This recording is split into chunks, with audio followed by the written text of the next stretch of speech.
رات بھی مبارک اور دن بھی مبارک، ایسا مہینہ جس میں سونا اور جاگنا بھی مبارک، وہ مہینہ دستک دے رہا ہے۔ آداب دا لیڈر ہندی کے لیے وسیم اختر۔ ہم اس وقت بات کرنے کے لیے موجود ہیں ماہ مبارک پر، رمضان جس کا نام ہے، اور یہ اسلامی کیلنڈر کا نواں مہینہ ہے۔ رمضان کے مہینے کو تمام مہینوں پر برتری حاصل ہے، اس وجہ سے کیونکہ اللہ نے اس ماہ مبارک میں اپنی پاک کتاب قرآن کو نازل کیا اور یہ مہینہ رحمتوں اور برکتوں سے بھر دیا ہے۔ ایسا مہینہ جس میں عبادت کا ثواب بڑھا دیا جاتا ہے، 70 گنا تک کر دیا جاتا ہے۔ اس مہینے کو لے کر پورے مسلم جگت میں اتساہ کا ماحول ہے، خاص طور سے درگاہ اعلیٰ حضرت سے بھی اس مہینے کو لے کر جو کیلنڈر ہے رمضان کا وہ جاری کر دیا گیا ہے۔ اس میں روزے اور سحری کا وقت طے کیا گیا ہے، بتایا گیا ہے کہ کس طرح سے مسلمان صبح سحری میں اٹھنے کے بعد شام کو کتنے بجے روزہ کھولیں گے۔ اگر ہم اس کیلنڈر کی بات کریں جو جاری کیا گیا ہے درگاہ کے پرمکھ مولانا سبحان رضا خان سبحانی میاں اور درگاہ کے سجادہ نشین مفتی احسن رضا قادری کی طرف سے، درگاہ کی میڈیا پربھاری ناصر قریشی نے بتایا کہ پہلا روزہ قریب 14 گھنٹے کا ہوگا اور پھر جس طرح سے وقت بڑھتا چلا جائے گا اور آخری روزہ 14 گھنٹے 51 منٹ کا ہوگا۔ رمضان کے اس کیلنڈر میں تمام چیزیں صاف کی گئی ہیں، یہ بھی بتایا گیا ہے کہ روزہ کن چیزوں سے ٹوٹ جاتا ہے، کن چیزوں سے نہیں ٹوٹتا، روزے کی نیت کس طرح سے کریں گے اور افطار کس طرح سے کریں گے۔ یہ تمام باتیں اس کیلنڈر میں شامل کرنے کے بعد دنیا بھر میں جو اعلیٰ حضرت کے ماننے والے ہیں، عقیدت مند ہیں، ان کو سوشل میڈیا کے ذریعے یہ کیلنڈر بھیجا جا رہا ہے۔ مذہب اسلام کا مقدس مہینہ رمضان 3 یا 4 اپریل سے شروع ہو جائے گا۔ 2 اپریل کو چاند دیکھنے کا اہتمام پورے ملک میں کیا جائے گا۔ اگر 2 اپریل کو چاند نظر آ جاتا ہے تو 3 اپریل کو پورے دیش میں رمضان شریف شروع ہو جائیں گے۔ 2 اپریل کو چاند نہیں دکھتا ہے تو اس صورت میں 3 تاریخ کا چاند ہوگا اور 4 اپریل سے رمضان شریف شروع ہوں گے۔ اس کو لے کر درگاہ اعلیٰ حضرت پر تیاریاں شروع ہو چکی ہیں۔ شہر کی پرمکھ درگاہوں، خانقاہوں اور مسجدوں میں بھی رمضان شریف کی تیاریوں کو لے کر تیاریاں زور شور سے شروع کی جا رہی ہیں۔ مسجدوں کی صاف صفائی کی جا رہی ہے، حافظوں کو بک کیا جا رہا ہے تراویح کے لیے۔ چونکہ 2 سال لگاتار پچھلے ورش کووڈ-19 کا دور رہا، مسجدوں میں تراویح کی نماز اور عبادت پوری طریقے سے مسلمان نہیں کر پائے۔ اس بار مسلمانوں میں جوش و خروش ہے۔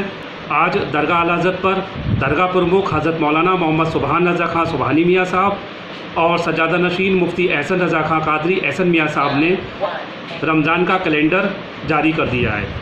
اس کیلنڈر میں رمضان کی سحری اور افطار کا وقت دیا گیا ہے، ساتھ ہی سال بھر میں جو پرمکھ مسلمانوں کے تہوار ہوتے ہیں، پرمکھ ہستیوں کے عرس ہوتے ہیں، ان کی تاریخ بھی اس کیلنڈر میں درشائی گئی ہے۔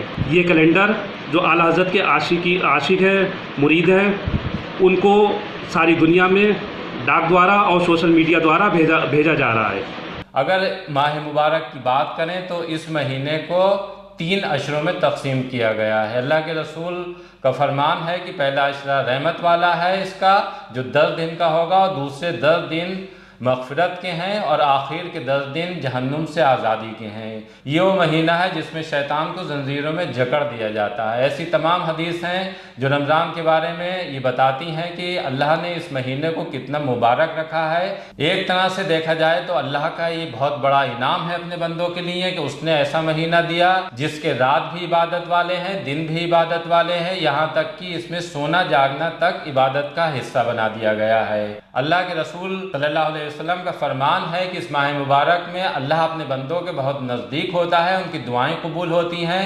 اس مہینے کے آخر میں ایک رات ایسی ہے جس میں جو بھی دعائیں مانگی جاتی ہیں وہ قبول ہوتی ہیں۔ اس رات کو رمضان کے آخری عشرے میں طاق راتوں میں تلاش کیا جاتا ہے۔ جس کو بھی یہ رات نصیب ہو جائے ایک طرح سے اس کے گناہ بخش دیے جاتے ہیں اور تمام جائز دعائیں پوری ہوتی ہیں۔ اگر ہم رمضان کی بات کریں اور روزے فرض ہونے کو دیکھیں تو اس میں بندوں کے لیے سیدھا سا میسج یہ ہے کہ وہ اپنی زندگی کس طرح سے گزار سکتے ہیں، وہ 1 مہینہ ابھیاس کا دیا گیا ہے۔ ایک طرح سے انسان اس مہینے میں ابھیاس کرنے کے بعد اپنی زندگی کو ٹھیک طرح سے گزارتا ہے، اور یہ مہینہ باقی مہینوں میں انسان کے کام آتا ہے۔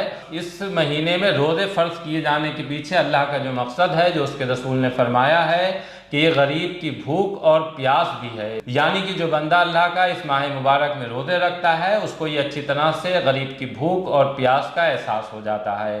اسی وجہ سے روزے رکھنے والے کے لیے بہت زیادہ ثواب رکھا گیا ہے، اور یہ بھی ثواب کا سبب بنا دیا گیا کہ اگر کوئی کسی دوسرے روزے دار کو روزہ کھلواتا ہے تو اتنا ہی ثواب اسے بھی حاصل ہوتا ہے جتنا روزہ رکھنے والے کو۔ اللہ کے رسول کا فرمان ہے کہ اگر روزہ کھلوانے والے کے پاس کھلانے کے لیے زیادہ چیزیں نہ ہوں تو صرف کھجور یا پانی سے بھی افطار کرا سکتا ہے، اس کو اتنا ہی ثواب حاصل ہوگا جتنا زیادہ کھلانے والے کو۔ یہی وجہ ہے کہ جو روزے کے اصل مقصد کو سمجھے ہیں وہ افطار پر بھی بہت زیادہ فوکس کرتے ہیں، اور ان کی طرف سے پہلی کوشش یہی ہوتی ہے کہ وہ زیادہ سے زیادہ روزے داروں کو افطار کرا سکیں۔ اس ماہ مبارک کی خوبیوں پر دا لیڈر ہندی بھی بیچ بیچ میں اپنے کارکرم پیش کرتا رہے گا۔ ہمیں دیکھنے والوں سے گزارش ہے کہ ہمیں سبسکرائب کریں، ہمیں لائک کریں، اور اپنے خیالات سے بھی ہمیں میسج بھیج کر اوگت کراتے رہیں۔